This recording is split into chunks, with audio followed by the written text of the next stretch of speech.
Good afternoon and welcome to the Black Water Cantina. My name's Maz and today we're going to have a look at painting our first Warjack. So if you're new to the world of Warmachine or new to miniature painting in general, this is a good place to start. What we're going to do is going to take the Extreme Plugger Warjack today from the My Mini Factory store for Warmachine 3D. See, there is a normal retail version of this chap available. We're going to get him painted up to a tabletop standard. So first of all, I'm actually going to use an airbrush to do the initial bit. This can be done by brush as well. So we're just going to get a base coat of metal down. I'm using Vallejo acrylic metal colour here. I'm just putting it through an airbrush just to speed this bit up and hitting all of the metallic parts. So if you have access to an airbrush, great. If not, just get a brush out, nice big one, and we'll just put a nice layer of metallic paint down on all of the areas that look like they should be metallic. So next up here we're going to use some Cygnar blue. This is the base coat for all of the armor panels all the way across. So this bit I am going to do by hand just to give you an idea. So first of all, popping a little bit out on the wet palette there. I'm also adding a highlight colour to the palette, although I'm not going to use that for a little while yet. And then we're going to add a little bit of water to our paint for base coating wise, just making sure we've got it at the right consistency. So there you can see, testing it on my thumb, and you can get the consistency correct. Make sure that that is going to give you reasonable coverage and it's going to flow nicely and not leave any sort of brush marks in the paint. And then we're just going to pick a point on the model and start going. So as you can see, trying to go as much in one direction as possible. I'm just going to speed this footage up here because there's quite a lot of armor panels on this guy. We're going to work our way through. Now in this instance I'm not getting a full coverage in one coat, but what we're going to do is we're just going to go over, hit all of the areas that we want to be blue, make sure they have a layer on them, and then we can come back over and tidy them up at the end with any extra layers just to make sure we've got good coverage. Again, trying to flow in one direction where we can, not always possible with these guys, so don't worry if not. You can see here as well, I'm not using the tip of the brush, I'm using the side of the brush to get the coats on. That way you get a nice smooth line drawn out. We're making sure that we're using a big enough brush, but it will hold more paint, so you'll have to go back and forward to the palette less often.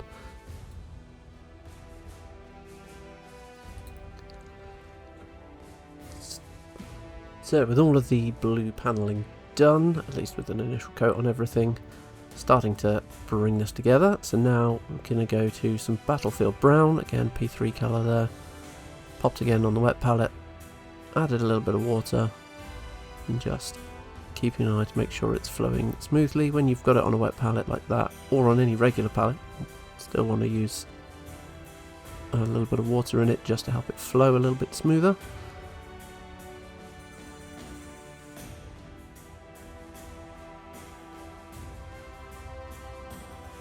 And then what we're going to do is just get a base coat down on all of these little pouches, rolls, any kind of leathery bits.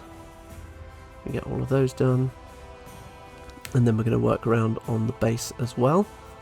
So Battlefield Brown makes a very nice base coat for the mud, dirt and things like that as well. So we can get all of those areas done.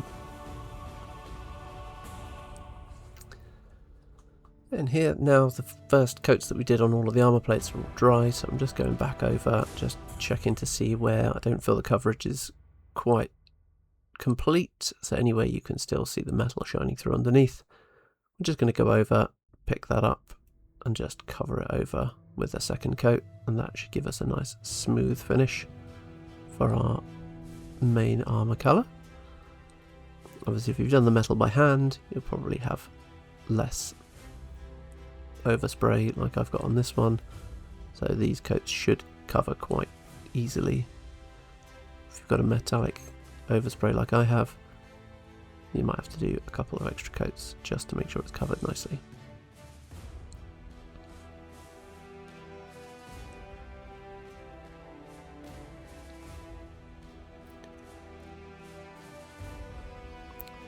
So with the armour plates topped up and smoothed out a little bit, hitting back into that battlefield brown, I'm just hitting all of the base. When we're painting the base, and it's quite textured, so we've got like a sand texture on there, adding an extra bit of water to that so it flows into the recesses and just make sure that it gives a consistent coat.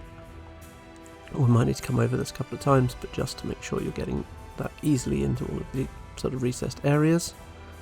I've also got some sandbags on the base of this model, so we're just hitting those with a layer of the battlefield brown as well, and then we'll pick out some details on those shortly.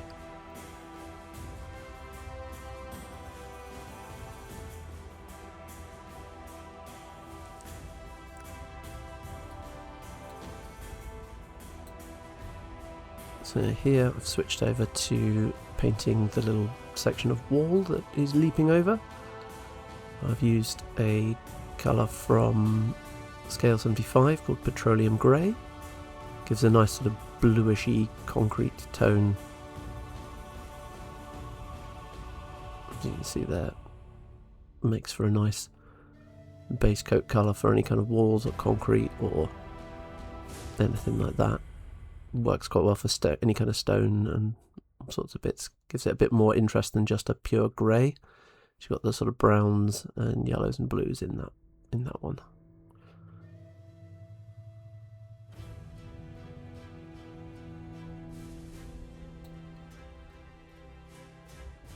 Okay, with that done, we're now at a point where it will be tabletop ready. You've got 3 colours on there. It's defined. I've actually painted a couple of little sections in brass there as well, just to pick them out. It's a little bit extra. What we're going to do is just push it a couple of little steps over, just to give it a bit more definition. So there you can see I'm mixing that highlight colour, which is Rune Shot, into the Cygnar blue at about 50-50 ratio. And then we're just going to pick out some edges on these little divots and around the edges of the armour panels. Just gives them that little bit more depth and makes them a little bit more eye-catching. So we're not going to go too far with this, but anywhere on a sort of top-facing edge or anywhere where it looks like the light would catch, we're assuming the light's coming from above this guy, and that is helping to guide these placements. If you're ever not sure and you're using a painting light, hold it under the painting light, have a look at the model, see where the light is hitting it, paint those bits slightly brighter, and that will help guide you. Here we're going to go a little bit into some areas just to give a bit more visual interest and hit what we call edge highlights. So there I'm just using the edge of the brush just to catch the edge of each armour panel, and just on those edges running that lighter colour along. Again, this is just the 50-50 Rune Shot and Cygnar blue mix. And then here we're just going to add a little bit of extra detail to these sandbags. So I've mixed in a earth brown, which is from Army Painter, and then I'm just bringing that to the edges of each of the sandbags, doing it in little wispy lines. Sandbags, you know, have got that sort of lined texture that will have almost stripes on them, so we're almost painting in that kind of style on these as well, just to make them stand out from the base a little bit. And then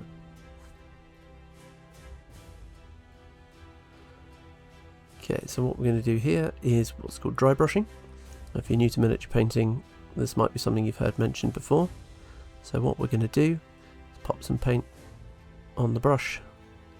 In this case, this is a 50-50 mix of the battlefield brown and then an off-white colour. Make that like our base coat, but a bit lighter. You'll see here I switch to an older brush, which is a little bit frayed at the ends. I'm just going to test on the thumb to see how much paint I've got. You'll see there it's already thinner, and then I can wipe a little bit extra off as well. What we're looking to do is move that quickly over the textured surface of the sand that's on the base and just catch the tops. We don't want this going into the recesses at all. So it's important that we've not got too much and it's not too thinned down on this. So in this instance we're thinning the paint down less than we normally would. And you see just very quickly going over, catching all of those high points and sort of bringing out that texture of the base. Okay, we're coming to the end of this now. We're just going to improve the metallics on here. So, as you know, at the start we base coated everything with the metal, the steel colour. Now we're just going to add a little bit more depth to that. To do that, we're going to use a wash. Now these are thin paints that will sit in the recesses and will just sort of tone down the sort of brightest areas of colour on the model to make it look a little bit more worn, dirty, and give it that sort of grimy effect. So here, what we're doing, we're not going to put this on the wet palette. You can just pop this in a little tray. It's a lot thinner than a normal paint, so it will run if you put it straight on a palette, so just bear that in mind. The surface tension of it is enough that you can put it on a tile if you're using that. A normal palette should be fine, but I use one of these little indented palettes just to keep it there. Then I've added some water to that. I usually add about 1 part water to 2 parts wash, but adjust that based on the wash that you've got and the effect you want to achieve. The more wash you leave, or the higher the density of wash, the darker your metals and the effects will be. So here we're then just going over all of the metal areas and a nice wash, and that will just darken everything down. It'll sit in the recesses. That will also fill in those gun barrels there as well. So we'll just keep that all nice and untidy, I suppose. And with all of the metal areas washed, that is our model complete. We brought Plugger up to what would be considered tabletop standard. It will give you a nice looking army relatively quickly and get all of your models on the table ready to do battle. If you want to see us expand any more, add some weathering chips and other effects to this, leave a comment down below and we'll come back and revisit this and bring them up to the next level. Thanks very much for listening.